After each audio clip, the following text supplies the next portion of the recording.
कैसी मजबूत राष्ट्रीय ग्रिड बनाएंगे जो बंगाल से घुसपैठ को समाप्त कर देंगी। इंसान छोड़ दीजिए, परिंदा भी और वो ठीकरा फोड़ते हैं कि बीएसएफ है, वो रोक नहीं रही है। ममता जी, मैं आज आपको इस सार्वजनिक प्रेस वार्ता में पूछना चाहता हूं, 30 दिसंबर को जब हम पीछे मुड़ कर देखते हैं तो बंगाल के लिए भी आज से लेकर अप्रैल तक का समय बहुत महत्वपूर्ण समय है। अप्रैल में बंगाल में विधानसभा के चुनाव होने जा रहे हैं। भय, भ्रष्टाचार, कुशासन और घुसपैठ की जगह विरासत, विकास और गरीब कल्याण की एक मजबूत सरकार बनाने का बंगाल की जनता का संकल्प बंगाल में जहां पर भी जाते हैं वहां दिखाई पड़ता है। तृणमूल कांग्रेस के 15 साल के शासन में भय, भ्रष्टाचार और कुशासन और विशेषकर घुसपैठ से बंगाल की जनता चिंतित भी है, भयभीत भी है और आशंकित भी है। हम भारतीय जनता पार्टी के सभी कार्यकर्ता बंगाल की जनता को आश्वासन भी देना चाहते हैं और वादा भी करना चाहते हैं कि मोदी जी के नेतृत्व में बंगाल में भारतीय जनता पार्टी की सरकार बनने के साथ ही यहां की विरासत को हम पुनर्जीवित करेंगे। विकास की गंगा फिर से बड़ी तेज गति से बहेगी और गरीब कल्याण, जो बंगाल का आज बहुत महत्वपूर्ण मुद्दा बना है, देश भर में जहां जहां एनडीए सरकार है, भाजपा सरकारें हैं, हमने गरीब कल्याण को प्राथमिकता दी है। यहां पर भी गरीब कल्याण को प्राथमिकता दी जाएगी। सबके साथ साथ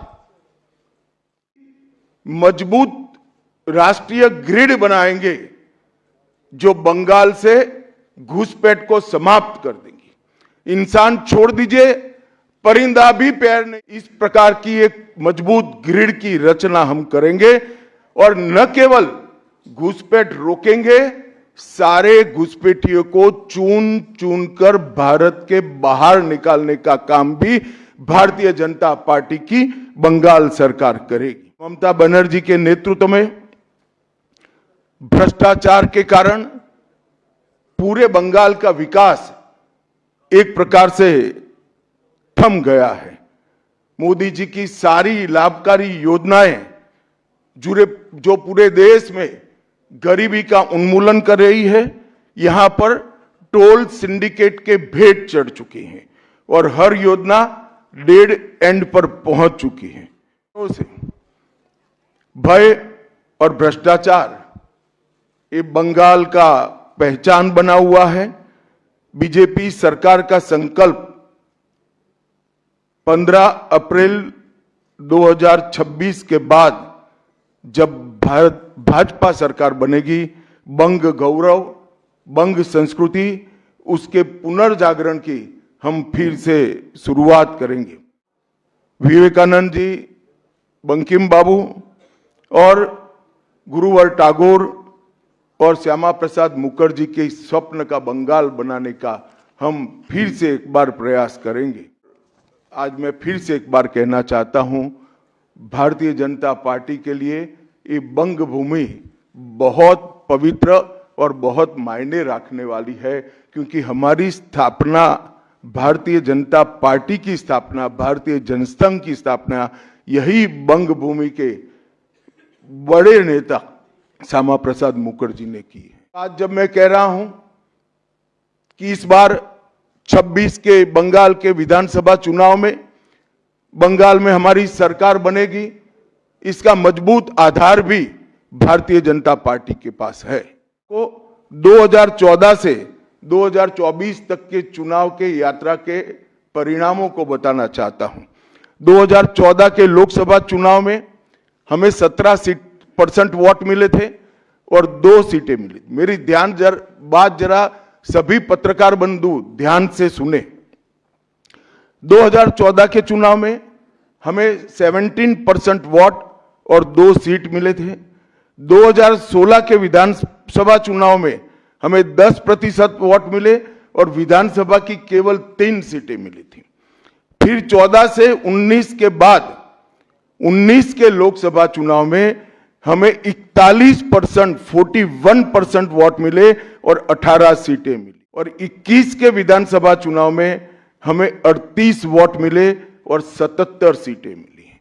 ये बहुत बड़ा अंतर है।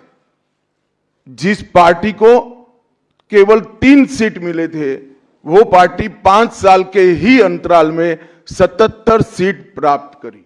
या देखिए, कांग्रेस जिसकी एक प्रकार से स्थापना ही बंगाल से शुरू हुई, वो कांग्रेस पार्टी बिग जीरो पर पहुंच गई और 34 साल तक शासन करने वाला कम्युनिस्ट गठबंधन भी एक भी सीट प्राप्त नहीं कर पाया और हमने मुख्य विपक्ष का स्थान प्राप्त किया। आज शुभेंदु जी मेरे साथ यहां पर बैठे हैं, वो हमारे प्रतिपक्ष के नेता। इस के चुनाव में भी हमने 39% वोट प्राप्त किया, 12% सीट प्राप्त की, 12 सीटें प्राप्त की और 26 में हम निश्चित रूप से प्रचंड बहुमत के साथ भारतीय जनता पार्टी की सरकार बनाने वाले हैं कि 2026 में बंगाल में 2/3 बहुमत के साथ भारतीय जनता पार्टी की सरकार बनेगी। ये बंगाल की जनता तय कर बैठी है। जहां पर भी बंगाल में जाते हैं, पूरे बंगाल की जनता घुसपैठियों से त्रस्त है। क्या कोई राज्य सरकार ऐसी हो सकती है जो घुसपैठियों की पनाहगाह अपने राज्य को बना दे? राष्ट्रीय सुरक्षा पर एक कितना बड़ा खतरा है, इसका जवाब बंगाल की मुख्यमंत्री ने बंगाल के चुनाव में दे। घुसपैठ रोकने के लिए उनके पास क्या योजना? आर्टिकल 370 हटता है, वो विरोध करती है।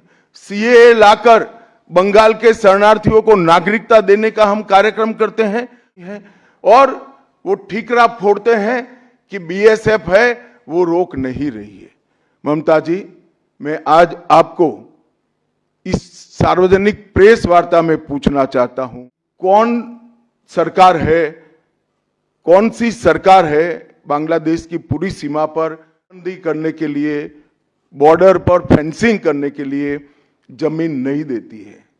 अगर आप जवाब न दे पाए तो मैं ही देता हूं, आपकी ही सरकार है जो जमीन नहीं देती है, जिसके कारण फेंसिंग का काम समाप्त नहीं होता है। भौगोलिक रूप से कठिन सीमा पर से कोई घुस कर आता है तो कहां जाता है? सबसे पहले बंगाल के गांव में जाता है। आपका पटवारी क्या कर रहा है? आपका थाना क्या कर रहा है? क्यों इसको अरेस्ट नहीं किया जाता? क्यों उस पर केस दर्ज नहीं होता? क्यों इसको वापस भेजा नहीं जाता? जवाब है क्या आपके पास? बंगाल की मुख्यमंत्री जवाब दे सकती है कि असम में घुसपैठ क्यों बंद हो गई? त्रिपुरा में घुसपैठ क्यों बंद हो गई? गुजरात और राजस्थान की बॉर्डर पर घुसपैठ क्यों नहीं होती है? पंजाब की बॉर्डर पर घुसपैठ क्यों नहीं होती है? बॉर्डर पर घुसपैठ क्यों नहीं होती है? सिर्फ बंगाल में क्यों होती है? क्योंकि आपकी निगहबानी में घुसपैठ कराई जाती है और बंगाल को धीरे धीरे डेमोग्राफी चेंज कर आप आपकी वोट बैंक को पुख्ता करनी चाहती है। नहीं चलेगा। बंगाल की जनता अब जान गई है और इसके खिलाफ लामबंद भी हो रही है। और मुझे मालूम है अगला चुनाव घुसपैठियों को निकालने के मुद्दे पर और घुसपैठ रोकने के मुद्दे पर लड़े जाने वाला है, क्योंकि न केवल ये बंगाल का मामला रहा है।